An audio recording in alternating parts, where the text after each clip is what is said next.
Assalamualaikum warahmatullahi wabarakatuh. Hai guys, Mas Bro dan Mbak Sis Sobat DTK. Selamat berjumpa dengan saya, Bang DJ di channel kita DTK alias Dunia Teknik Kimia. Di channel ini kita bakalan ngebahas mengenai topik-topik menarik di bidang teknik kimia, berupa kasus-kasus atau fenomena yang terjadi dan juga software aplikasi untuk teknik kimia. Channel ini ditujukan khususnya untuk para mahasiswa dan praktisi bidang teknik kimia atau siapa saja yang tertarik dengan bidang teknik kimia. Untuk video kali ini, kita akan membahas mengenai dekomposisi PFD, yakni untuk suatu flowsheet yang sangat kompleks akan kita pecah menjadi beberapa bagian dengan hierarki blok. Jadi ini adalah suatu fasilitas atau blok yang akan bisa kita pakai untuk mendekomposisi sistem atau struktur yang katakanlah kompleks atau rumit. Ketika kita membuat simulasi satu pabrik penuh, nah kita bisa membayangkan bahwa masih tergantung ya jenis pabriknya. Ada pabrik-pabrik yang sangat kompleks, sangat panjang, tapi juga ada pabrik yang relatif tidak terlalu kompleks. Nah, kalau misalnya saudara melihat salah satu pabrik yang ada di punyanya pabrik-pabrik pupuk ya, misalnya pabrik amoniaknya, itu pabriknya kompleksnya betul-betul rumit. Nah, kalau kita bangun dalam satu window, nah saudara bisa bayangkan mungkin PFD kita itu terlihat seperti hutan nantinya ya, ketika kita menampilkan ada bendera-bendera terkait dengan informasi tekanan, suhu, flow rate, sehingga akan menjadi sangat susah untuk kita amati, kita lacak. Nah, dengan fasilitas hierarki kita bisa membuat flowsheet kita yang mungkin sangat kompleks dan panjang itu menjadi tampak sederhana. Nah, sehingga dia akan lebih mudah untuk disusun ketika kita membuatnya, lebih mudah untuk kita lacak, dan sudah barang tentu juga lebih mudah untuk dibaca. Nah, salah satu sifat yang sangat dominan dari suatu blok hierarki adalah bahwa dia akan seolah-olah itu merupakan unit yang terpisah dari yang lainnya, artinya independen. Sehingga dalam masing-masing blok yang disimpan dalam hierarki itu akan berlaku seolah-olah PFD yang tersendiri. Nah, sebagaimana PFD utama, dia akan memiliki segala atribut ya, atau pengontrolan-pengontrolan yang ada terkait dengan PFD kita. Nah, kemudian bagaimana kita berkomunikasi antara hierarki blok yang satu dengan yang lainnya? Hanyalah semata-mata berdasarkan informasi dari adanya koneksi stream.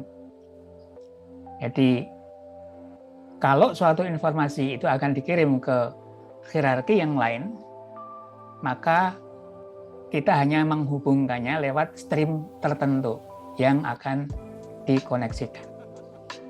Jadi stream yang tidak akan dikoneksikan itu tidak akan tampak di PFD utama. Jadi hubungan informasi murni berdasarkan arus atau stream yang masuk dan keluar dari suatu hierarki.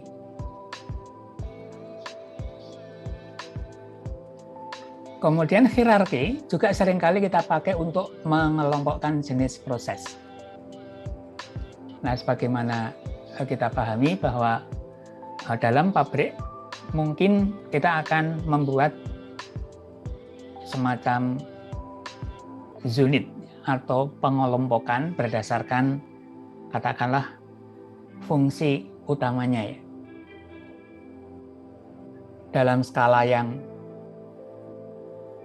sangat besar, nah biasanya pabrik kita akan memiliki, katakanlah dibagi menjadi unit persiapan bahan baku, unit sintesis atau unit reaksi, kemudian unit pemurnian produk. Nah, itu yang paling sering. Nah, tetapi juga bisa pengelompokannya berbeda. Tetapi secara umum, secara garis besar, biasanya alat-alat kita akan bisa dikategorikan dalam 3 kelompok tadi. Nah, kemudian karena pada masing-masing hierarki itu sifatnya independen, maka kita juga bisa menggunakan model termodinamik yang berbeda untuk tiap hierarki. Dan kita sudah paham bahwa model termodinamik yang kita gunakan haruslah menyesuaikan dengan sifat dari campuran. Jadi dalam kepentingan ini, misalnya ya, di bagian depan, katakanlah unit penyiapan bahan baku, di situ kita bekerja dengan kondisi operasi yang mengharuskan kita bekerja dengan, katakanlah, model termodinamik dari golongan equation of state.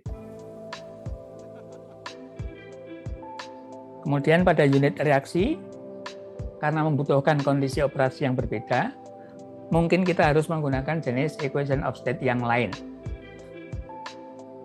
Kemudian di unit terakhir misalnya, bahkan kita harus menggunakan model aktivitas, karena adanya apa?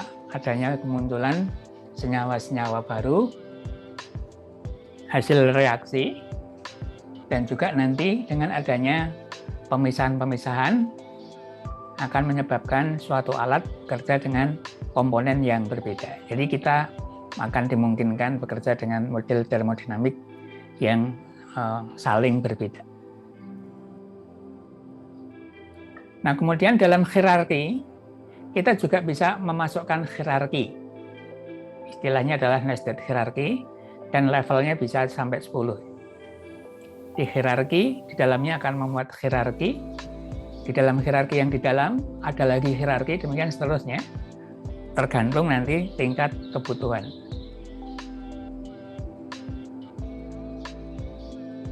Nah, secara umum, spesifikasi dalam hierarki akan menggantikan spesifikasi pada level yang tinggi sebelumnya. Misalnya, dalam satu hierarki, pada awalnya kita menggunakan model termodinamik Wilson. Kemudian, kita akan memasukkan hierarki di dalamnya. Maka kita bisa menggunakan model hierarki yang sama, tetapi juga kita bisa menggunakan hierarki yang berbeda.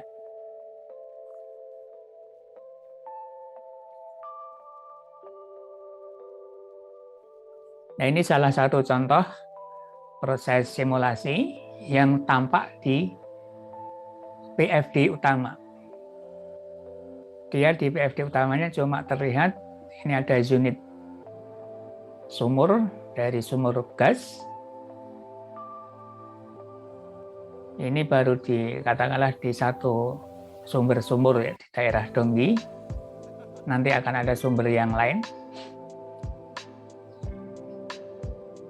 Ini kita mengambil atau mengirimkan dari berbagai jenis sumur, dalam hal ini adalah sumur gas alam, kemudian akan dihubungkan melalui suatu pipeline untuk dikirim ke separation unit.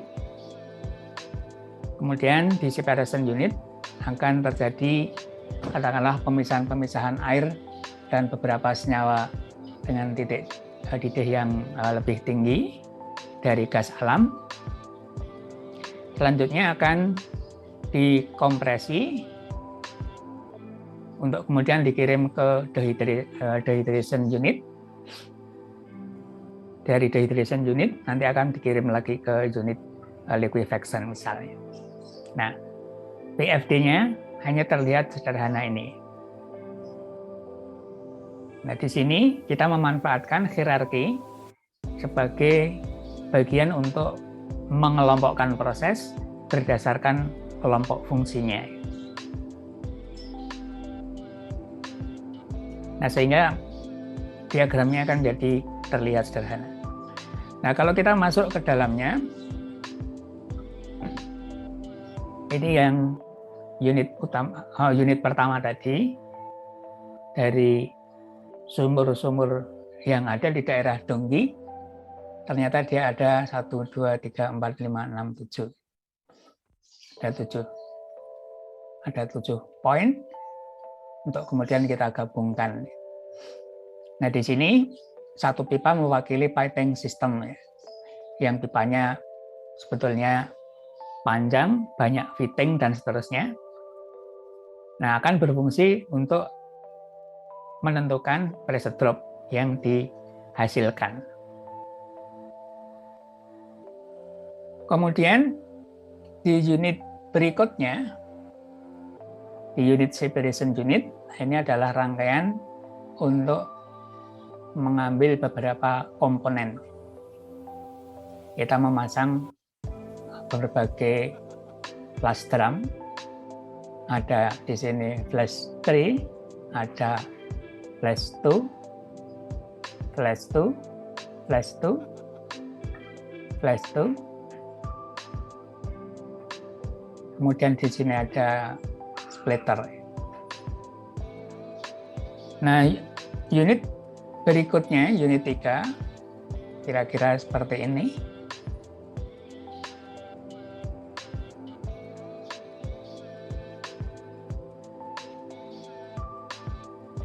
Nah, tadi salah satu fungsi dari hierarki dalam rangka memisahkan berdasarkan kelompok fungsinya.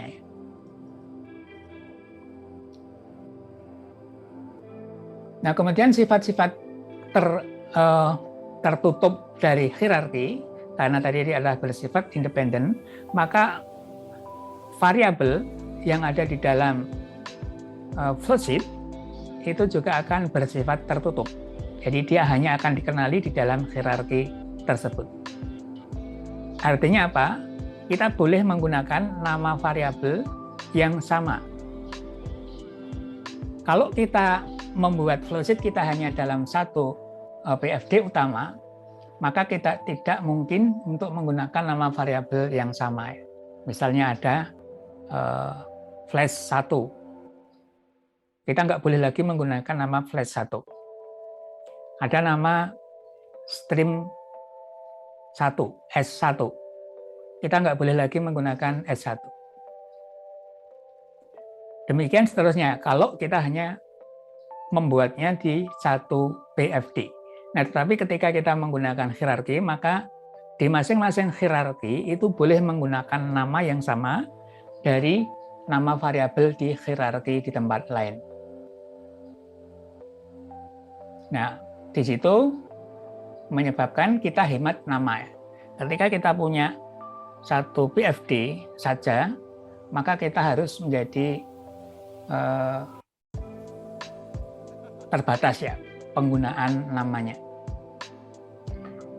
Nah, ini salah satu contoh penggunaan tadi, penggunaan hierarki untuk mengelompokkan proses. Nah, kan kita lihat misalnya di ini hierarki, ada 4 hierarki saya buat di sini. Di hierarki 1, kalau kita lihat di sana, di sini misalnya ada S1, S2.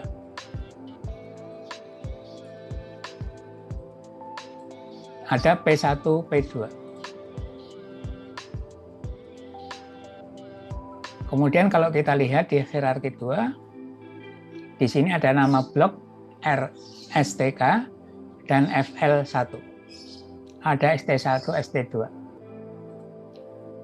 Nah, di hierarki 2 saya memiliki nama yang sama ya. FL1, kemudian ada S2, stream S2, ada P2, ada P1. Di mana di hierarki 1 juga ada P1, P2, FL1. Kemudian di hierarki 3, saya juga bisa menggunakan nama yang sama. dari stream P1, P2, S2, alatnya FL1, ST1, ST2. Jadi tidak masalah. Nah, bagaimana Einstein mengenali? Nah, Einstein mengenali karena dia akan dibungkus di dalam hierarki. Jadi namanya, kalau kita lihat, di hierarki 1 untuk stream, maka di sana ada HRK1, di sini, kemudian nanti streamnya ada P1, P2, S1, S2. Itu nanti akan terlihat adanya nama-nama yang dia menempel pada hierarki. Jadi kalau misalnya kita membuat suatu variabel, misalnya kita ingin memasang desain spek,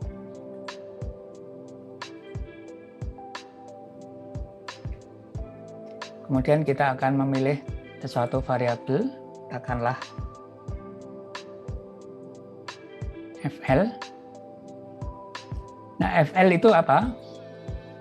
Nah, katakanlah dia adalah suatu stream variabel. Stream variabel. Streamnya apa? Nah, di sini akan muncul yang membedakan antara S1 di hierarki 1 dengan S1 di hierarki 2. S2 di hierarki 1, di sini S2 di hierarki 2. Juga ada P1 di hierarki 2, ada P1 di hierarki 1. Nah, jadi nama variabel sekarang akan menempel pada suatu blok atau suatu hierarki. Kalau stream, maka dia langsung nama stream, kemudian hierarkinya apa. Kalau variabel punyanya suatu blok, misalnya kita punya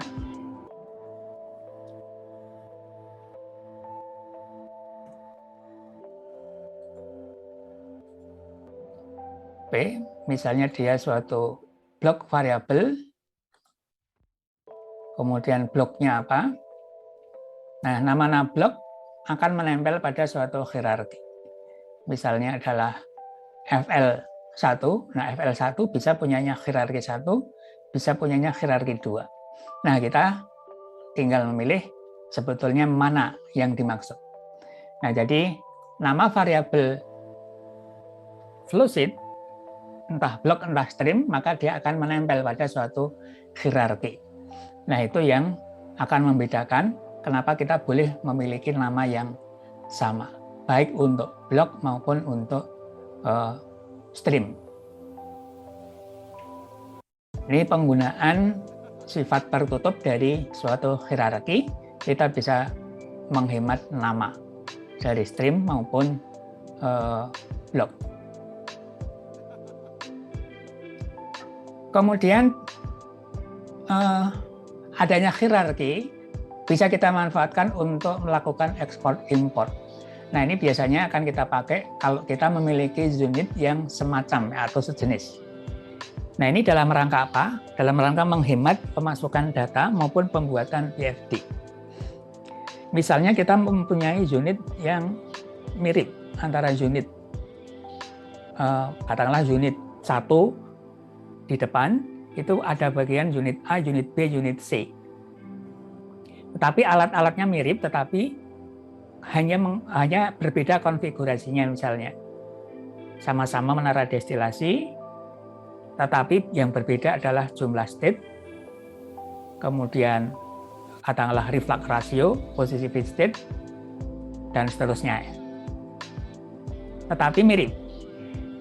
Nah, kita bisa menghemat kalau kita membuatnya menggunakan template.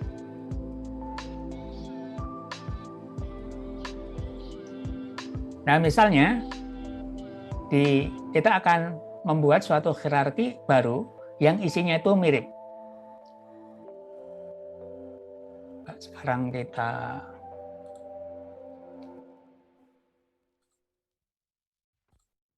Saya akan menambah hierarki lagi.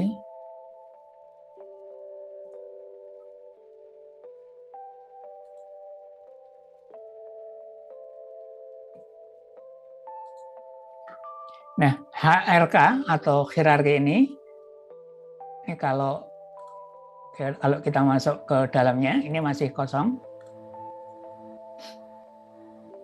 karena baru saja kita buat. Demikian juga hierarki 6 akan kosong. Nah, ini kalau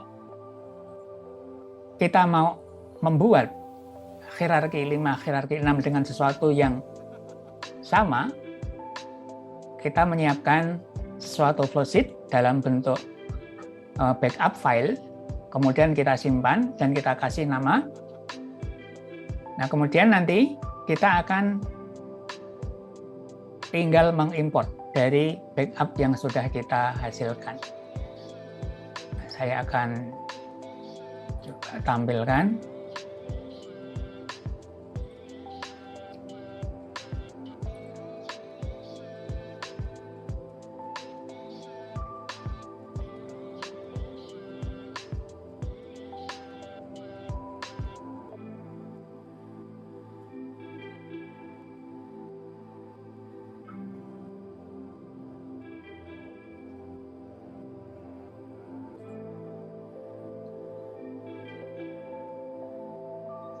Nah, ini misalnya flowsheet yang akan kita siapkan sebagai template.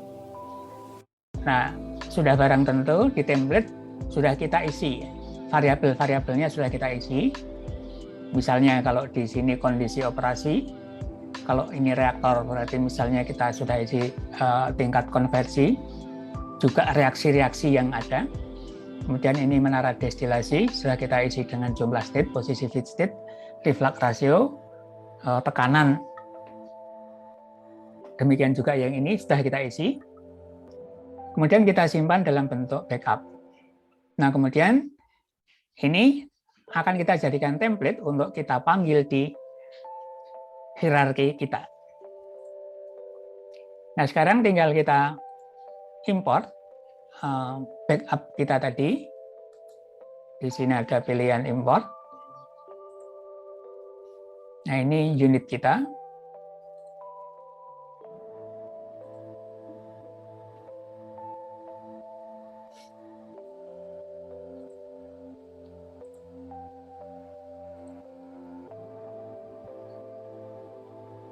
Sekarang hierarki 5 sudah ada isinya.